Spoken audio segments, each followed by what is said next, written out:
Hello, everybody. Thanks for coming out. A bit of a basic one this month. As you probably know, planetary season has sort of started in that there's some planets up there to photograph, and it's always popular. So I thought we'd have a quick run through of the basics. I don't know if there's anyone here who's a complete newbie at imaging, especially planetary imaging. If so, this is for you. If you're an expert already, then you know, hey, you can tell me when I'm wrong. So what I'm going to do is I'll go through the basic slideshow, which is going to talk about what you can do, what's coming up, and what are the basic steps involved. We'll do a quick run through the process with a video of turning it into an image, and then we'll answer people's questions. So, all right. So planetary imaging 2021 intro. Intro to imaging. Why am I talking about imaging planets now? Because Jupiter and Saturn are in the sky, nice and bright, and reasonably high. What do you need to image planets? We'll get that. How much does it cost? What steps are involved? And what can you expect to actually achieve with home equipment? Okay. Yeah. Right. This is why I'm talking about it now. This is the website at the bottom that I used to produce this quick chart that says for your location, when are the rise and set times and the highest point in the sky time for each of the planets. So that's a really useful, quick way of knowing when is it going to be a good idea to image Jupiter. So today, ignoring Venus, Mars, and we'll talk about Uranus and Neptune later, Venus and Mars are pretty much a non-starter. They're pretty close to the sun right now. Now you do get a glimpse of Venus, I think, before this and after the sun sets.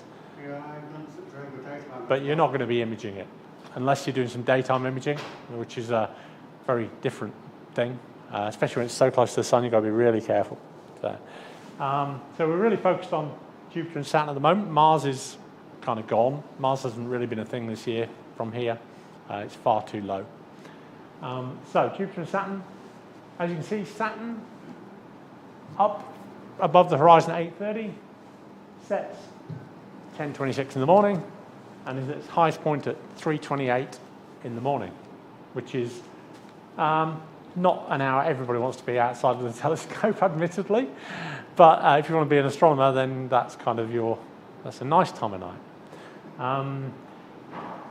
It's good for imaging from midnight, really. Much earlier than midnight, they're probably a little low. Jupiter is following and Saturn behind in the sky by some margin. If you look up there, if you go out there tonight when you get home, you're going to see two bright objects coming up from the east towards the north. The brightest one's Jupiter, the one above it to the left is Saturn. Jupiter's really the best imaging of Jupiter is about 4 o'clock in the morning at the moment, which sounds like a terrible idea, but in actual fact, it's a really, really good time for imaging. It's cold, all the heat from the day settled down, all those cars and buildings and roads have all cooled down around your house. There's less shimmer in the sky. You know, the later in the night you get, the better the seeing gets. So 4 o'clock in the morning is pretty much the perfect time. If you can get yourself set up and be happy to go outside and fire it off at 4 o'clock in the morning, it'll reward you with the best images. Right now, again in July, you'll notice the time's changed a lot. Jupiter's highest point becomes 2:40 in a month's time compared to 4:40 now. And in another month's time, guess what? It's going to be at midnight, 1 o'clock. So if you're prepared to wait until August, you're going to be imaging at 11 o'clock to 1 o'clock in the morning, which is probably the easiest time for most people to stay up late for. As soon as we get a bit of clear sky, I'll be going out and doing a little bit in the next few days because I think it's, this is a good time. The early hours are a really good time. Okay. This is a website I found which seems to produce these for you really easily. Very nice. So what are we looking at 4 o'clock in the morning tomorrow morning? There's north. There's Jupiter and Saturn, arcing the way across from the east, arcing the way down to the west. Jupiter at this point is 63 degrees out, 63 degrees above the horizon, which is really quite nice and high. Way above all the noise. Nice thin atmosphere between you and it. We've had it much higher here sometimes. Occasionally you get it 70, 80 degrees, and the imaging is amazing. 63 is a good altitude for imaging. what equipment do I use? And this represents a fairly standard setup for doing some planetary imaging. Your telescope, your imaging path. I've got a very elderly C8, which is, you might be familiar with. A C8 is an 8-inch Schmidt-Cassegrain, about that long, by 200 mil wide. Looks like this. In reality, once it unfolds itself, it's 2 meters long, but it's all compact. Great telescope for planetary imaging. I mean, they really are a really, really good starting point. Any telescope tube that's long enough, that's got a good, decent long focal length, is suitable for planetary imaging. A Dobsonian, a good 8-inch Dobsonian is superb for planetary imaging. Obviously, you've got tracking is more manual, or if you've got a tracking one, it's old house tracking. So there are more challenges with tracking than with a equatorial mount telescope. But a Dobsonian is good. A decent refractor that's got a fairly long focal length is good. Any kind of Schmidt-Cassegrain or all the various types of cadiotropic telescopes that you get are all good for planetary imaging, as long as you've got a long focal length. I use a 2x Barlow on my C8, so I'm imaging at 4 meter focal length, nearly, which is quite long and gives you lots of magnification. Accessories I need, dew heater strap. You're in Auckland, it's winter. You've got a combination of cold and lots of humidity. So you're gonna, if you just stick a telescope, especially a Schmidt-Cassegrain with a big glass on the front or something, pointing up at 60 degrees and leave it there for 10 minutes, it's got dew on the glass. So you really need a dew heater. A focuser, if you're some kind of electric focuser, is really great. Even a cheap one that's just a back and forth button one means you're not touching the telescope every time you try and focus it, which means you're not wobbling it around all over the place. What do people use for dew shields? I used to have a yoga mat. Yep, I bought some. You can buy dew shields of various kinds for your telescope, depends on the telescope. I made my own out of a piece. I bought some thin, high-density black foam sheeting, and I made my own with Velcro, and it fits perfectly well around the telescope. It also serves as a little bit of insulation around the edge as well, because it's made of foam. And my dew heater under it goes over the top of my dew heater strip, and it sticks out about that far. And if it's really bad conditions or I'm imaging quite high in, then I put that on, and that stops the dewing almost completely. Where do you buy that rubber from? Para Rubber. Went to Para Rubber, bought a strip of, off-cut strip of probably about 8 mil thick, 8 mil thick, I think, 6 to 8 mil thick, mediumly, fairly high density foam. Just cut a rectangle out of it, put Velcro down one side, boom, goes around the telescope. It doesn't have to be that precise, to be honest. It's not. It's right out there at the edges of the image. It's not really. I've never had a problem with it, and it's really easy to put on and take off, and was cheap, which I am. So, all my equipment, most of my equipment is second-hand and fairly cheap. My telescope was made in 1975 or something, so it's you don't need to spend heaps of money to get good images at all. You can, and make your life easier, and get even better images if you know what you're doing, but you don't have to go out and spend $10,000 on equipment to get started. It's just that if you've got $10,000, some of the equipment's really pretty. So yeah, focus nice. So your camera. I highly recommend using a planetary camera, which is essentially a special purpose webcam, but they have good chips, good chip in it. So I'll show you a planetary camera. It's not this one. That one belongs to the side here, and I've currently got it, which is the 5.3 290. 290 is the chip in it. It's a 290 imaging chip. The 5 QHY, the manufacturer, 5.3 is the model. So that's USB 3, hence the 3. If you can afford a nice USB 3 one from Andrew, Astrons, or whatever, it's absolutely worth it, because you'll get tons of frame rate across USB 3 is going to be really good because it's bandwidth high. This camera here is what almost all of the images I have were taken with. I'm moving over to a USB 3 camera. This is what your planetary camera looks like if you haven't seen one. It looks just like an eyepiece, really, which is what it is, of course. This just goes in instead of the eyepiece. Little chips in the end there. USB cable goes in the back. That's it. Just goes in your telescope instead of an eyepiece. You've got a little ring on here to set how far in it goes. You find the optimum point for your own setup and stick with it. So all I do is you can use the eyepiece to look through at the planet and then just swap this in, and off you go. And a standard USB 2 cable in this case. What is a small chip like that better than a large chip? Yeah, well, it's what you think about what you want is you're taking a high resolution image of a tiny thing. If you put in there a chip the same size as the chip on a DSLR, 90% of the chip is not being used. Your planet is very small in the sky. Unless you've got an enormous focal length, at which point you're going to have all kinds of other issues, and you've obviously got lots of money. For a normal telescope, if you use the DSLR, which you can use the DSLR, I'll talk about that a little bit, you will be dealing with a very small part of your frame for the actual image. So that's why, basically. The other thing is you're taking video, and you want to capture a small thing. You're not even capturing the full frame on that, you're capturing a small part of the frame, because you want 10,000 frames in a video. You try that with a high-resolution chip, full chip, with no compression, and you get 2 videos on your hard drive. Because they just take up everything, because you have to use uncompressed video. So really, you don't want a large, high-resolution chip. You want a chip where you can take where the point size on the chip suits your telescope setup well from a point of view of there's a mathematical relationship between how small the pixels should be and how much the focal length and how much the size of the telescope is. It's easy to find calculators online. They're all a bit of a lie. As far as planetary imaging goes, it doesn't quite work like that because you're stacking 10,000 frames and a lot of the rules go out of the window. But still, there's no point in having enormously high resolution because all you're doing is taking up bandwidth for your USB video size and you're not going to get a better image. Your telescope is really defining how much detail you can see, not the chip. You know? Yep.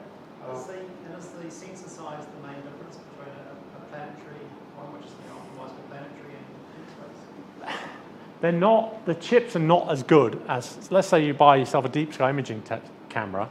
It's got a bigger chip, but it's also got a very, very sensitive chip that can hold low noise can take a 5-minute exposure with almost no noise. This chip would be, you take a 5-minute exposure with one of these and you're just looking at like white noise. They're not cooled, for one thing, which is a huge difference. They're not cooled. They're not as good chips because they don't need to be, which is why they're not remotely as expensive. And they're targeted at taking video rather than single images. You can take single images. People do deep sky imaging with these things by using the currently fashionable short stacking live view things where you take thousands of images and they all get stacked together as it goes. A lot of programs now will do what they call live stacking, where it just takes images and eventually out comes a deep sky image. And it's proven to be quite a useful use of these things. The big distinction here is between color and black and white. Monochrome cameras are better, always.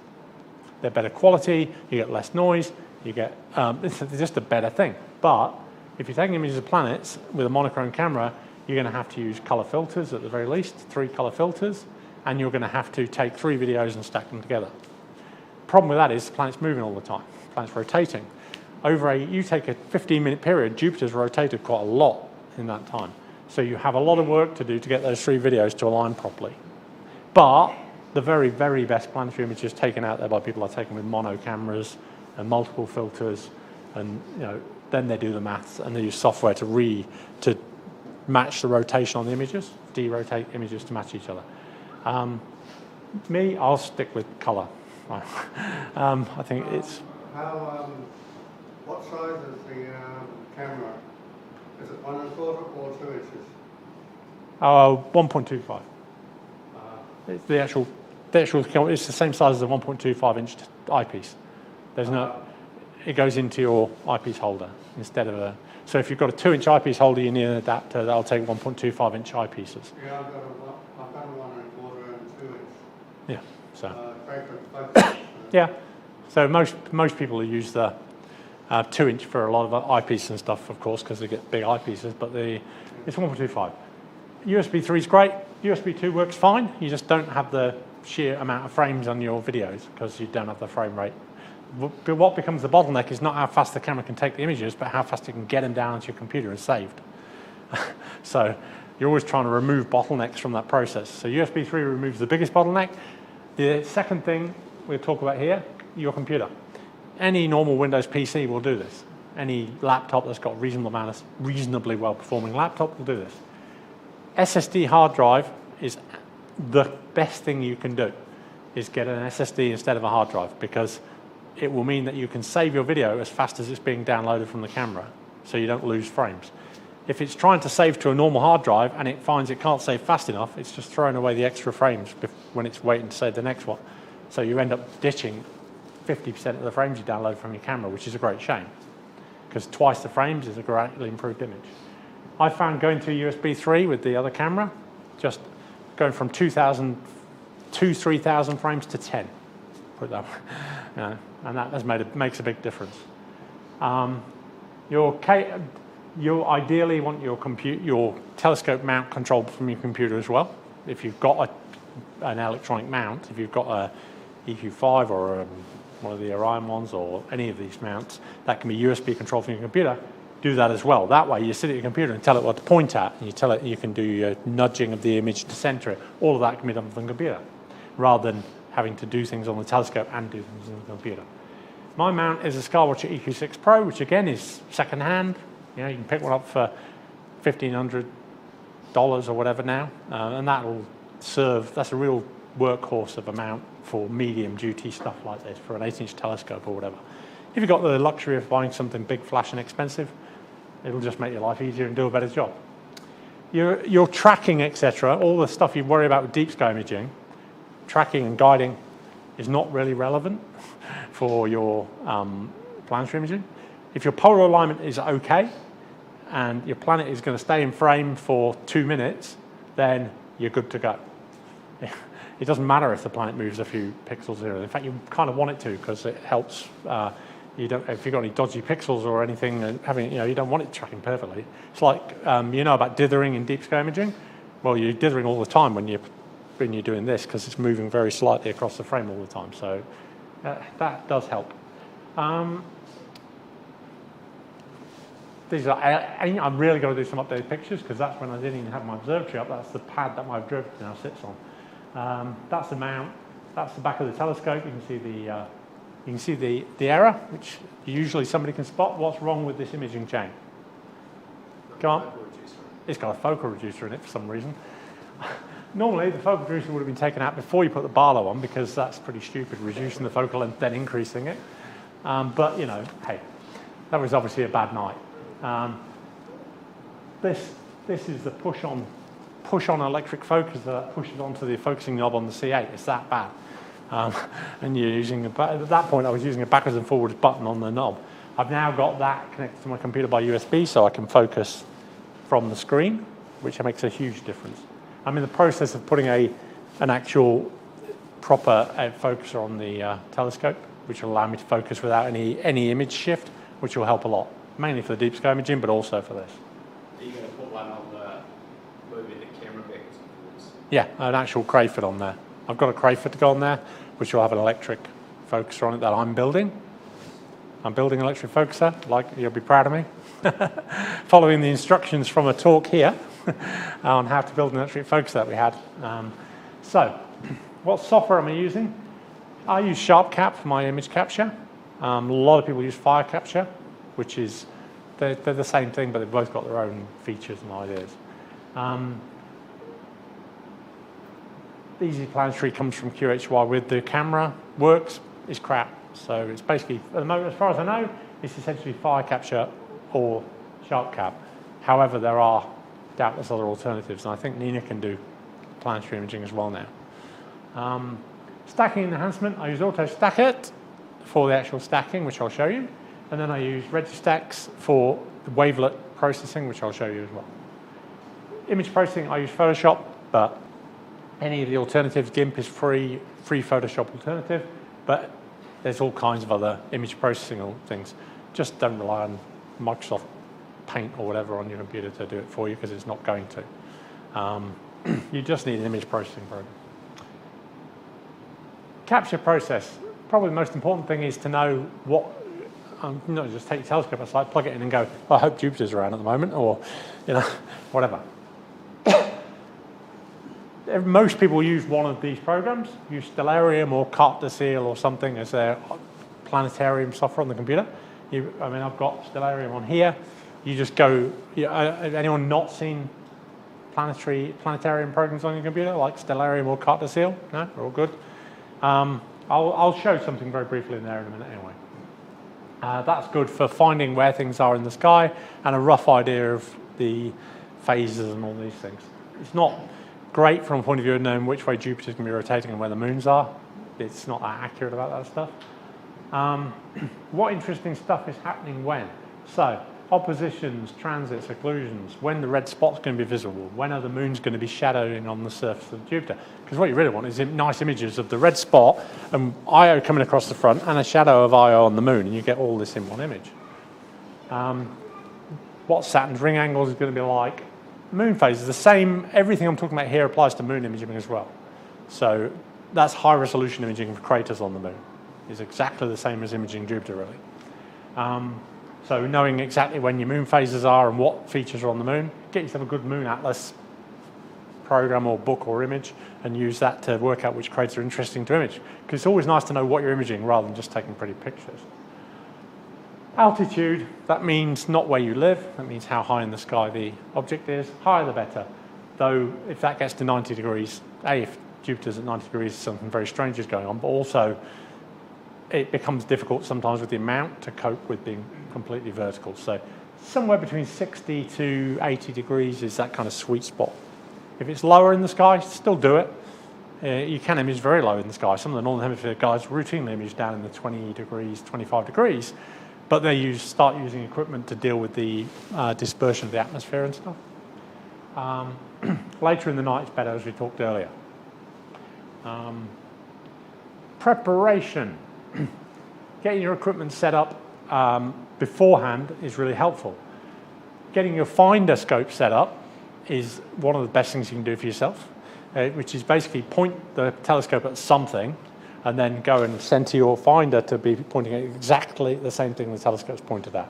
So find a really distant object, do it in the daytime, or wait till it's dark and pick the brightest Achernar or Rigel or something really, really bright. Get the telescope looking at it and then adjust your finder to completely center the object. That means when you come back later and you want to find the object, you can look through the finder, and if Jupiter's in the exact center, it's going to be in the exact center of your image. Saves you a lot of time hunting around for objects, because these are small in the sky. They're not like trying to find Orion, which is huge in the sky. These are tiny objects, and it's very easy if Jupiter's just off your frame and you don't know where it is.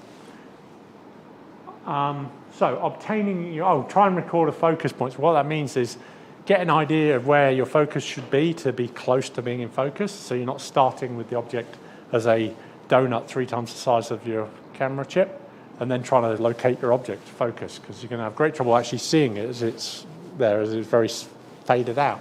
So get close to focus and mark it. Make a little mark on your focuser if you've got a Crayford or something, or if you've got a focuser you can make a mark on, make a mark. Otherwise, record it in some way. Obtain your target can be challenging. I've had nights when I just couldn't get the damn planet in the eyepiece, and I've given up and gone to bed. The better setup, now I've got my telescope on a permanent mount. It's not really an issue. I tell it to point at Jupiter, and it's pretty much in frame from the get-go. But you'll find that's the bit that needs most practice, getting your planet into the frame and sitting there stable. That's the bit that will frustrate you. That's the bit that makes you go to bed and pack in imaging for the night. Focusing. Initial focus can be triggered when capturing full frame, full field. Okay, when you set you're in, say, SharpCap, you've connected your camera, you go, I want to capture the whole frame because I'm trying to center the image, and you can find, if you're on a USB-C thing, you can be doing 4 frames a second. That's not actually very many frames, and it's quite, when you're panning the telescope around, the object's going across the frame, because they're on it, it's not, the frame rate's so low. So that can be a little challenging.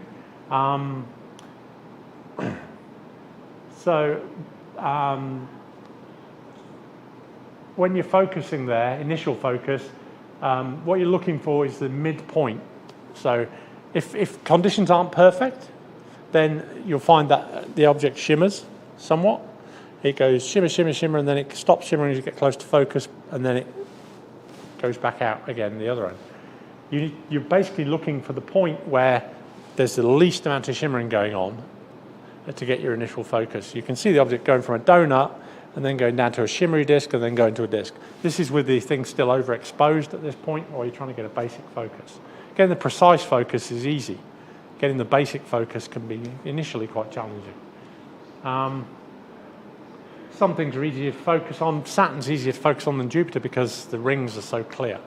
You can literally just see the Cassini gap and stuff snap into view when you get into focus. Narrow your view and refine focus. So we've basically focused and centered it with the whole chip, so you're seeing the whole thing. You're then going to, I'll show you a bit about how to do things in something like SharpCap.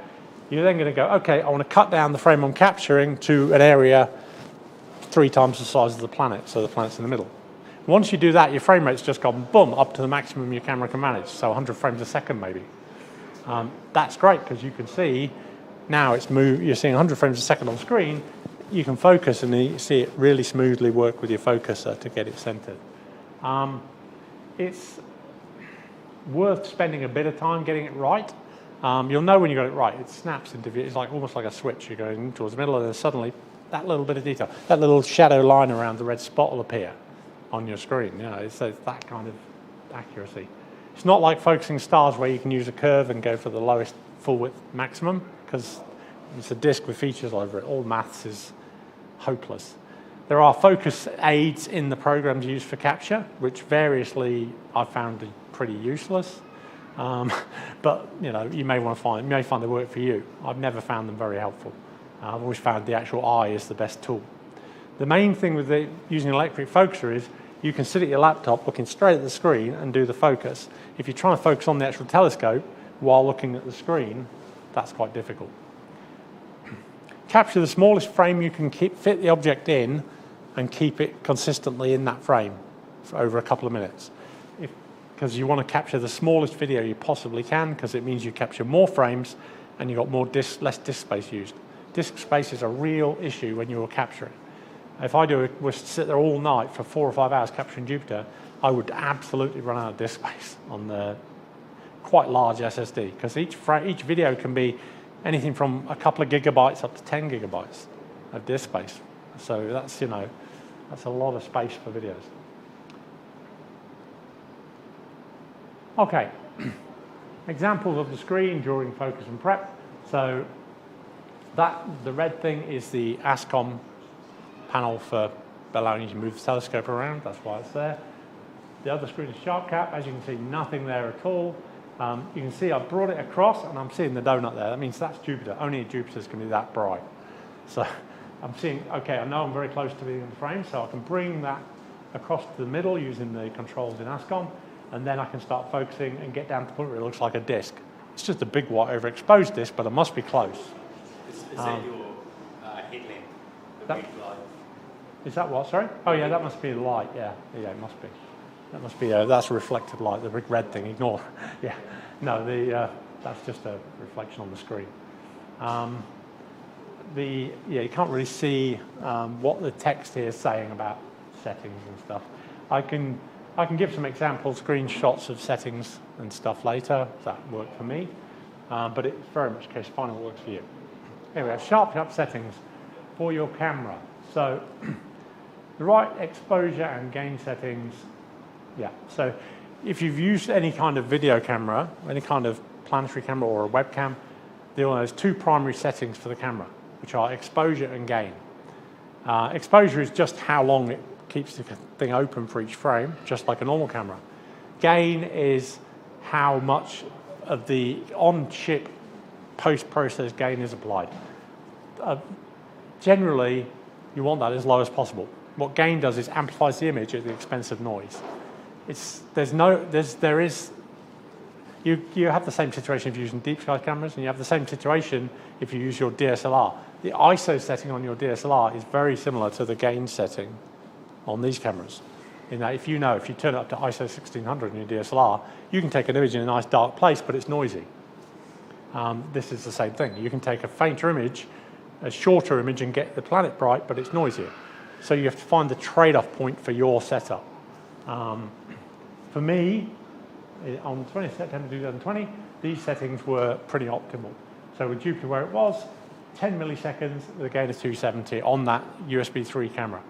On this USB 2 camera, the settings are completely different. The gain setting would be probably 8, but that's just because it's a different kind of camera, and gain means something different to that chip manufacturer.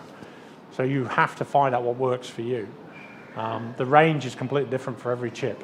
I did find there's a little bit of a trade-off there between the milliseconds and the gain. Yeah. Because at 40 milliseconds, you'll get 25 frames per second. Yeah. And Yeah. if you go 10 milliseconds, the maximum you can get is 100 frames That's per absolutely the case. There is a fundamental truth you cannot ever get past, which is that exposure time is milliseconds. If, as is noted, if you have 10 milliseconds, you can take 100 frames a second. You can't take 150 frames a second because 10 milliseconds times 100 is a second.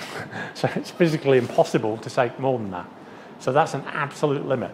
If you've got to go to 25 milliseconds, you're only getting 40 frames a second maximum.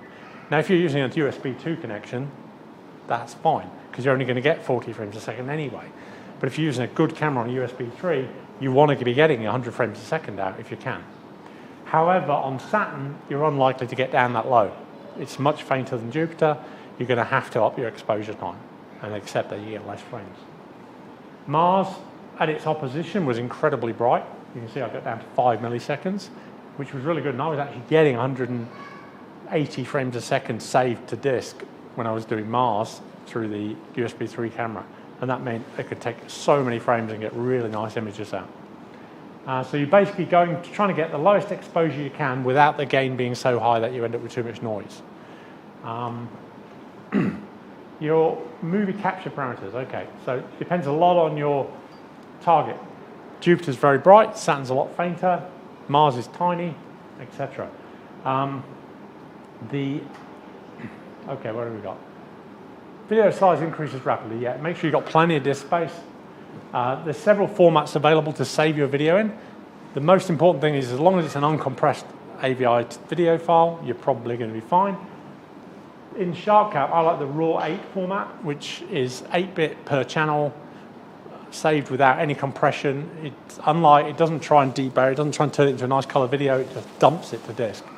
Auto stacker and stuff can deal perfectly well with that video. If you tried to watch that video, it would look like it'd be grey with a grid over it, because you'd be looking at the RGBB pixels, not deburred into a proper color image. So it doesn't matter because you're not going to be looking at the video. So I find that works. It saves faster primarily and uses less disk space. RGB24, which is the default, that's what you use when you take a video normally to look at. It's fine, but it's slower and the files are bigger, so I don't see any reason to use it. For Jupiter, right, these times here, about minutes, are primarily going to be based on the rotation of the planet. So Jupiter rotates very quickly. It's 9 hours full rotation, I think. But for some of the size of Jupiter rotating in 9 hours, those features on the surface are moving really quickly. After more than 2 minutes, you will have a noticeable amount of rotation, which means you can't unstack the video without getting clever. So I keep my Jupiter images videos down to less than 2 minutes, no more than 2 minutes, and I've never really found a problem with rotation. You can go much longer or do multiple videos, but you have to mathematically derotate the images afterwards in order to be able to stack them together. Saturn's longer, Saturn partly because it rotates slower, but also because the surface doesn't have a lot of features on it. So it rotates a bit, but there's nothing to it's not really changing anything much, so you can get away with a lot longer. Mars also you can get away with longer. It rotates much slower. It's nearly not that far different from the Earth's rotation period, I believe. Somebody here will tell me exactly what it is, I'm sure. But again, the shorter the better, and with Mars being so bright, you can get away with shorter images to just get the absolute maximum clarity out. The Moon doesn't matter. The Moon doesn't rotate, as you know, in relation to the Earth, being gravitationally bound, so you can take pictures of the Moon for as long as you need to.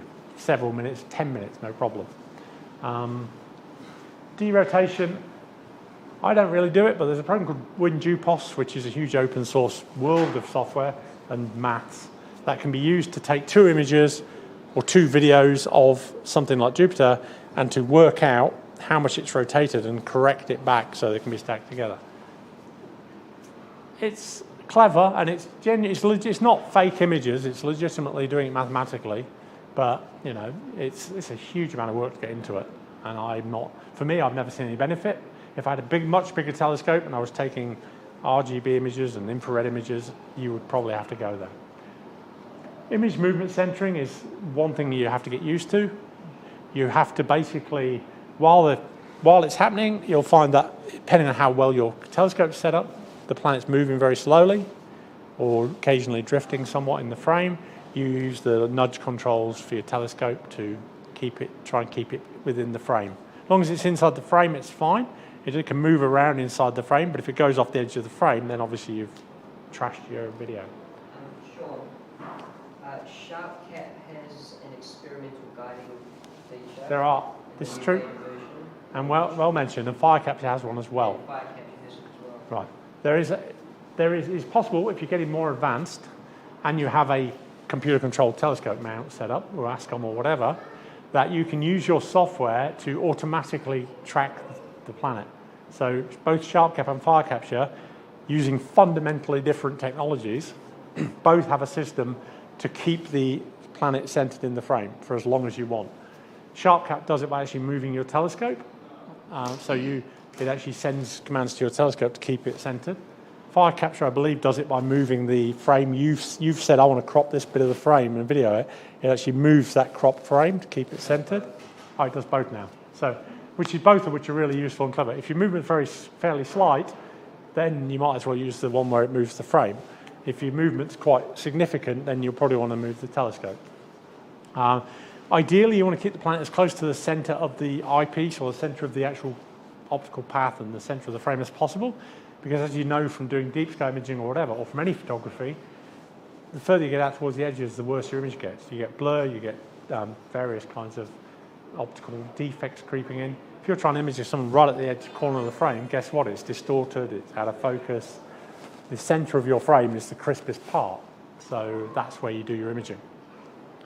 In SharpCap, when you're capturing an image of a certain size, and you have your target centered, and you go and reduce the size of this box. Yep. Whenever I've done it, it moves it off to the top left corner. Yeah, the actual he's right. SharpCap's not very well designed on this front. If you change the size of that box, it doesn't always appear where you expect it to, and you have to move it back again. You have to move the exact thing. So this is in SharpCap. I've said, here's my region of interest. This little black bit is the bit I'm capturing, and the grey bit is the whole frame. So depending on where you set this capture area to, that size and shape of that box will change, and then you position it over your planet. Ideally, you'll have that box as close to the center as possible, but you can work out towards the edges. As you can see here, I'm capturing a really quite small area, and that's how big the planet Mars was in that frame at the time. For a frame that size on my setup, Jupiter would fill that, basically. So on my setup, I'd be taking a picture of Jupiter almost as big as that frame, which gives you the opportunity to get lots of detail out.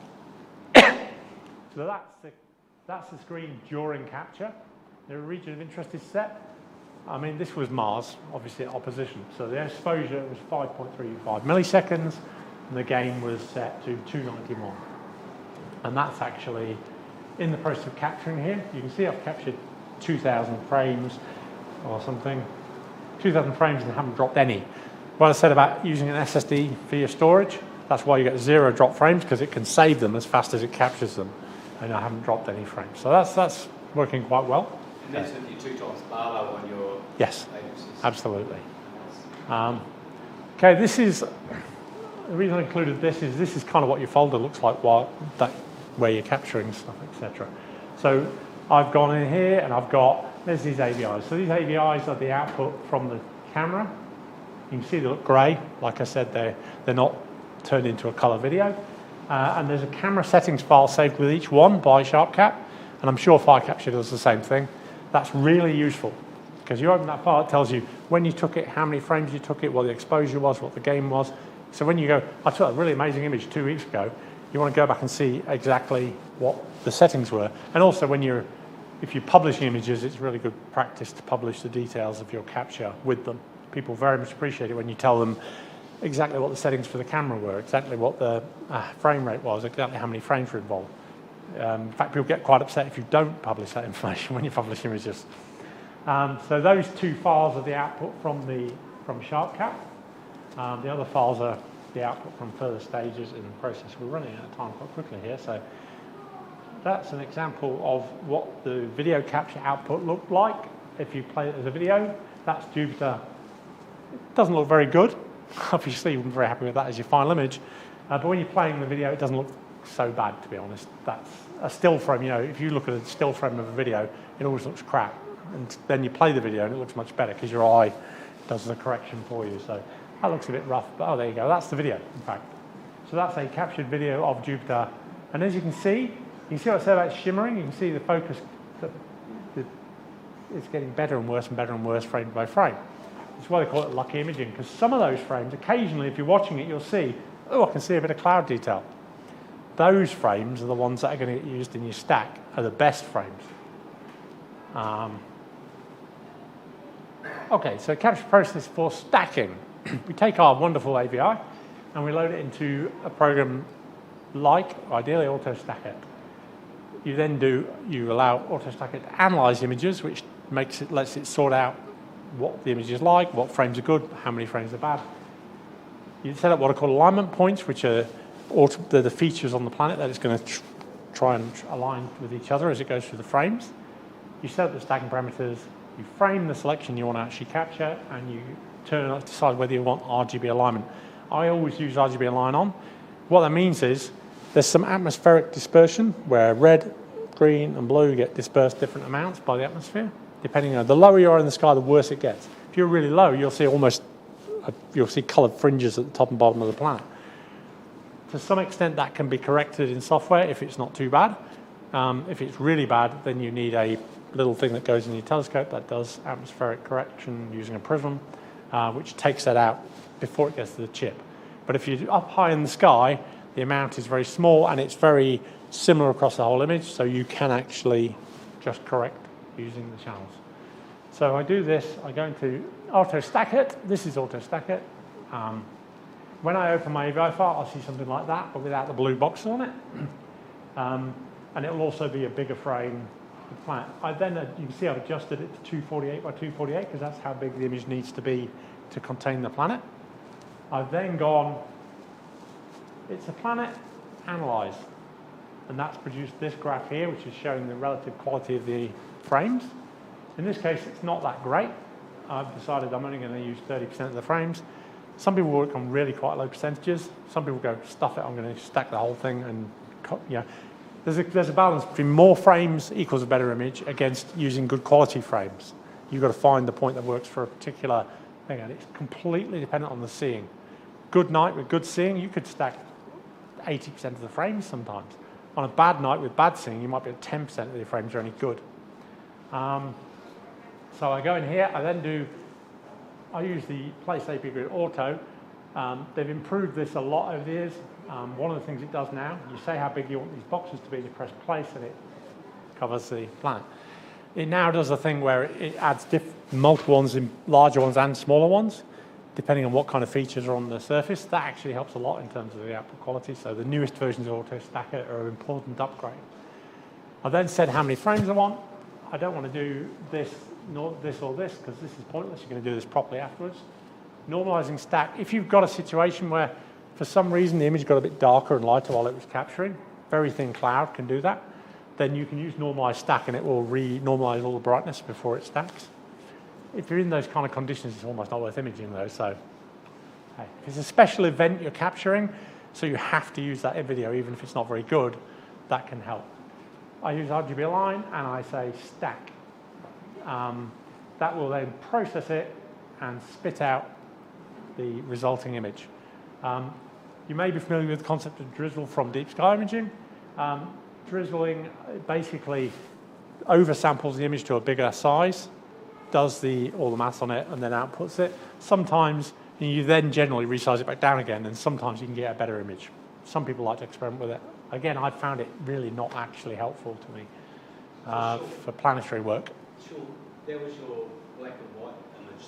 It had already been debarred. Yeah, as soon as I loaded the image into AutoStack It, it went, oh yeah, I know about raw rate videos. I'll debayer that into the correct one for the type of chip it is. If you ever have trouble, you can go in and set your, if for some reason it can't automatically set the right chip pattern for your camera, you can go in and override it. It's RGB for most of these cameras, but it can be other. Pardon? That's where I fall over when I do it black and white. Oh, yeah. Trying to bring it to here, it's still black and white, Yeah. so I go back and do it colour. Well, it should always detect it, but you can go in and set what the Bayer pattern is for your camera in auto stack it. So it could be that your camera's Bayer pattern is something that it's not picking up, and you have to go in and just change it. There's just a little menu where you can set it. If you record using the file format SCR rather than AVI, the information of your camera is stored in the header of the file. That's actually an important point. Yes, if you use RAW and you use SCR files, which I have started doing, in spite of that's a very good point, it will contain the camera information, and theoretically, Cortex Stacker will then automatically know what kind of camera you've got and be able to correct for it. So that is a better step. If you can set your capture software up to produce SER images instead of AVI images, that is a better solution. Yes, good point. If your computer's fast enough, you can have auto stack it running while you're taking your images. Yeah. Stack them, and then get rid of your AVIs. Yeah, So there's a few space. your drive filling up. Yeah, there's a few space-saving strategies you can use. If you've got a limited amount of SSD space, where you've got a great big hard drive, you can, after each capture, you can just quickly copy the AVI file off onto your hard drive, and then leaving the space on the SSD free for the actual captures. Or you can process them as you go if your computer is nice and fast. The only problem processing as you go is it will impact your capture. It can definitely impact your capture. So. You don't think processing is I auto stack it process while I'm capturing. the same? No, the next one. No, not the same one, the next one. Same video. The ones I've just captured, I will be auto Yeah. stacking those. And It would be awfully nice if you could feed that AVI, that video image straight into it and start doing the stacking as it came off the camera, but I don't think anyone's achieved that yet. if you're able to multitask, you can have a really fast. Okay, so we've got an image output from AutoStacker, which is a TIFF file. It's a bit blurry usually, it looks like, but it's quite a nice image. We then load it into what's called Registacks, which used to be what everyone used for stacking, but now most people just use it for the sharpening aspects. Most of the facilities I've used in there, I no longer use the RGB alignment facility because I let AutoStacker do it. The histogram facility allows you to adjust the image histogram. If you've done any image processing, you'll know what that is. Basically, if your planet's too dark and you're wasting a lot of your histogram over with black, you can re-stretch your image to get the best out of it. If you do it in Registacks rather than waiting for your output image, then you've got far more bits depth to deal with in your image, which if you don't know what that means, I'll explain another time, or you can ask me, which means you get a better image out the other end. Color balance is very important. Cameras are not particularly well color balanced. My images on the older camera always come out too red. On the newer camera there, they always come out too green, so it was take your pick time. If they're too red, Registacks has a very, very good balancing algorithm. Then we do what's called wavelets. Now, wavelets are a mathematical process for, I don't know, here we go. So wavelets are this stuff here. That's the input image, that's an output image. You can see what it's doing. It's basically finding the detail that's there and bringing it out. Wavelets are essentially sharpening based on the size of the features. So wavelet, the slider 3 is sharpening stuff that is about this big on the image. Slider 4 is sharpening stuff that's a bit bigger. Doing it that way allows you to extract the detail without blowing out the image into insensibility. It does work. A lot of people felt it years ago, everybody was like, oh, come on, but in actual fact, it works. It's no different than the sharpening stuff you use in Photoshop or whatever, but it's more focused and precise, and you can control the output much better. So we go from that to much like that, and then we save from here as a TIFF still usually. Then we go into something like Photoshop. Comes out of Registacks as a 16-bit TIFF, which means it's got lots of color data, but you can't use that at JPEG 16-bit output on the internet or whatever. So your last thing you do before saving an image for presentation is converting to 8-bit. You never convert it to 8-bit before you do any processing, because that produces worse images. Again, RGB alignment, you can tweak it in Photoshop. You can tweak the red, green, blue channels if you've still got some slight fringing or something. You can adjust the brightness, sharpness. Noise reduction and sharpening are very much what people find themselves doing in Photoshop or whatever, but just the lesson for all of this stuff is be subtle. Don't overdo it. Don't try and create detail that's not there, because it's easy to try and create images that are really noisy and over-sharpened, and in actual fact, you're seeing ghosts. You're seeing things on the surface that aren't really real detail. And then you can do your brightness and contrast tweaks. Just out of interest, so in Photoshop, one of the things that's worth doing in Photoshop is red, green, blue channels. You'll see the blue channels are usually fainter, and it's also much noisier than the others. So you can, in something like Photoshop, you can do your noise reduction on only one channel. You can reduce the noise on blue without messing about with the noise on the red and green, which aren't very noisy. The red isn't noisy at all, but the blue is really noisy. So you can go in and be a bit more clever about taking the noise out where it is without blurring the red.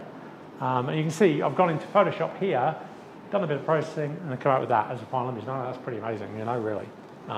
So that's that process. I then got, okay, so this is a really useful guide. The first one is what you saw on when you were capturing. The second one is what AutoStacker spat out. The third one is what Registax did. And the fourth one's what Photoshop, and that's the end result. So if you're seeing that of Mars, you're going to get that. So that looks pretty bad there, actually, whereas some of the Jupiter, sometimes with Jupiter images, I'll come back to that. Jupiter's that's a bit more representative of Jupiter. If you can see here, and you'll see it much more clearly when you're actually watching a video camera on screen, you can see here the actual shadow of the moon on the surface. It's nice if there's an event like that happening because it makes focus really easy because you've got something nice and sharp to focus on. So if you can see the stripes and see a hint of cloud detail and see some shadows, then you know you've got a good image. You go to Stacker, Registax, Photoshop.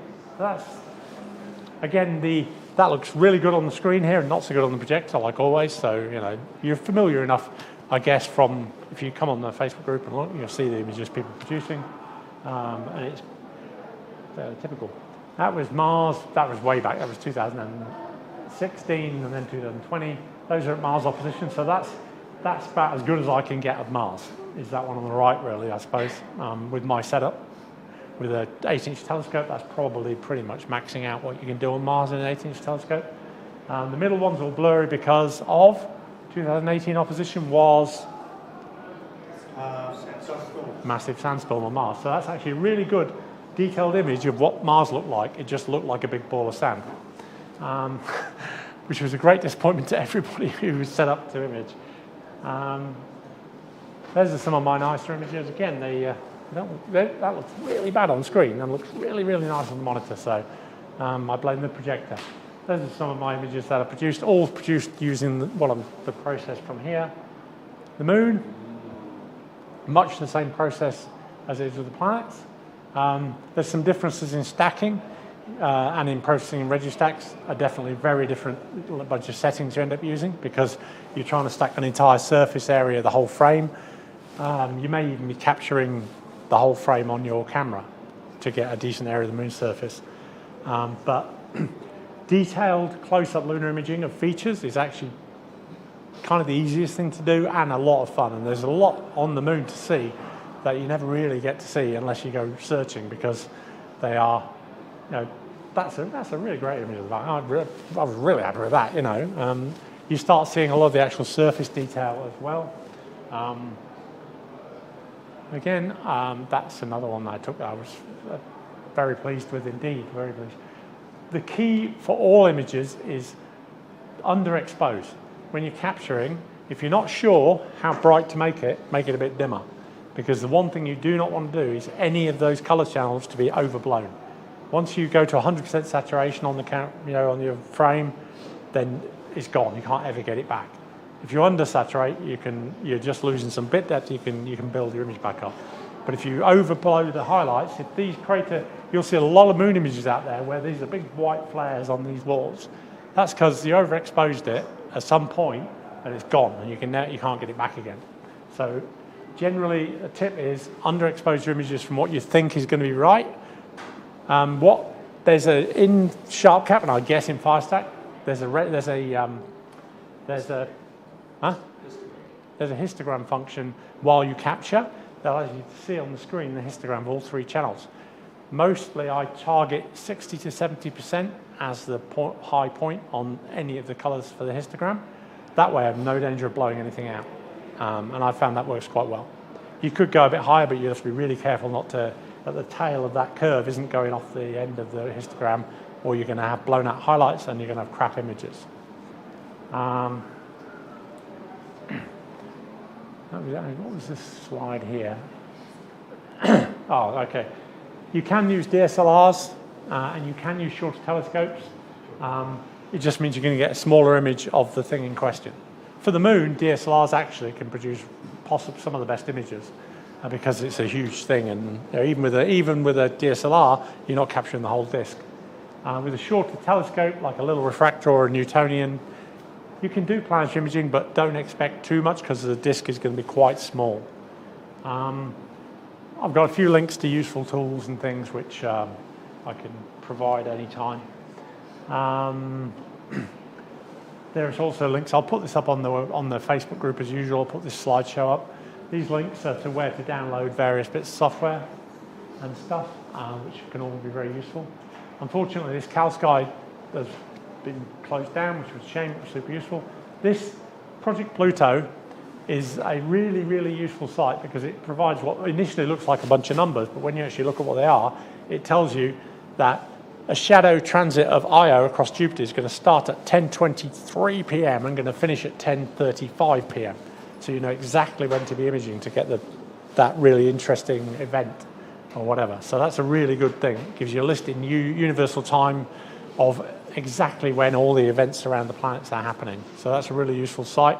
I generally do that before setting up planetary imaging so that I don't go out there at 10 o'clock, do some imaging, and then find out that there's a really interesting moon thing happening with the moons at 11:30 and I missed it. So yeah, and WinDupos is available for that derotation and processing stuff. One thing some people do, which you do not need to do, is there's a thing called PIP, Planetary Image Preprocessor, which can take your images and basically take out any movement of the planet, center things, crop them, etc., and spit it out as an AVI as a file suitable for stacking. If you capture them properly as a SIR file or an uncompressed AVI file, you don't need to do that.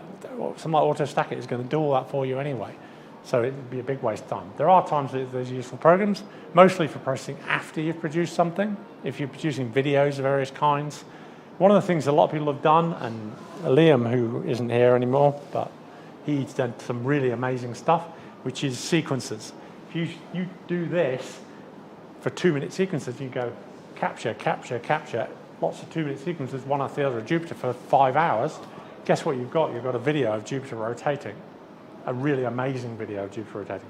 You stack each frame, and then you put it through a program that stacks it into a video, and you can produce a beautiful rotating image of one of the planets or something. It's a hell of a thing.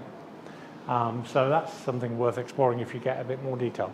All right, well, I think we're flatly probably over time here. No, 8 o'clock dead, so that was very well timed. Any questions? No, at this point? Well, don't hesitate to come with questions. Come on the Facebook group. If you're not in the Facebook group, go to the Auckland Astronomy Society and join the Astrophotography group, Facebook group, because people post interesting stuff all the time, and people will answer your questions and be really helpful. One thing we're doing now, and it's active now, but I'm going to post the actual post about it probably tomorrow, is we've got a competition. We're going to do a competition. As suggested, we're going to be doing a competition for deep sky imaging of the Trifid Nebula, which you're all probably familiar with, the beautiful red and blue Trifid Nebula, M20. That is a very big, bright, high galactic center right now. You know, all night. You go out there now. So through winter, that area of the sky, the lagoon and the Trifid, are some of the best and easiest things to image. We're running a competition for the best image posted by any member of the Astronomy Society to the Facebook group across winter. So I'll be closing it at the September meeting. So anytime from when it appeared in the sky this year through to the meeting in September, any image that's got M20 in the frame, any image of any kind that you take, it could be a wide-field image of the Milky Way with the mountains, and M20's in frame, it's a valid image. We'll be judging the best, most interesting take on M20. We did it a while ago with the Orion Nebula, and somebody produced an amazing image, which Logan produced an amazing image, which won the competition, and a book as a prize, and a voucher as a prize, I believe. So that was nice. We'll be doing a prize this time. I'm kind of thinking what the prize should probably be is my old planetary camera. Can be the prize for whoever produces the best deep sky image. Can have that as a prize, which is, even now, it costs you a couple $100 to get a new one that can do the job. So I've got a new camera coming anyway, so I don't need it anymore. Even if you've got a better planetary camera, it's a good guide camera for your deep sky setup or whatever. So it's a good little USB 2 camera, so that's going to be the prize. I'll announce it properly on the website. So if you're got a setup for doing any deep sky images, make sure you take some of the Trifid Nebula this year and post them, because somebody's going to win it, and I'd like to have lots of images to choose from when it comes to judging. So off we go. We've got some people who can do, and it's not going to be who's got the fanciest setup. It's not going to be who produces some amazing image using $10,000 camera. That might win it, but if somebody else produces an image that's a really well-framed image that's well thought out, that brings out features of the area around it that are much more interesting, that could easily win it. It's worth entering. Even if your images are really basic, still enter. It's part of the community, and it's part of the group is doing this and seeing what they've been doing, and that's the only way to learn. So, okay, thanks for coming. There's a practical astronomy session in the planetarium right now. It should be just about starting. So if you want to go and have a planetarium session, I suggest now's the time to head in there. And thanks for coming. And I'll see you all next month. I need a speaker for next month, so if anyone here has got any brilliant stuff they want to talk about, I'd be really grateful, because I won't be able to do it. So next month we'll find a good speaker to speak instead of listening to me. All right, thanks a lot, guys. And thank you guys for running the video again.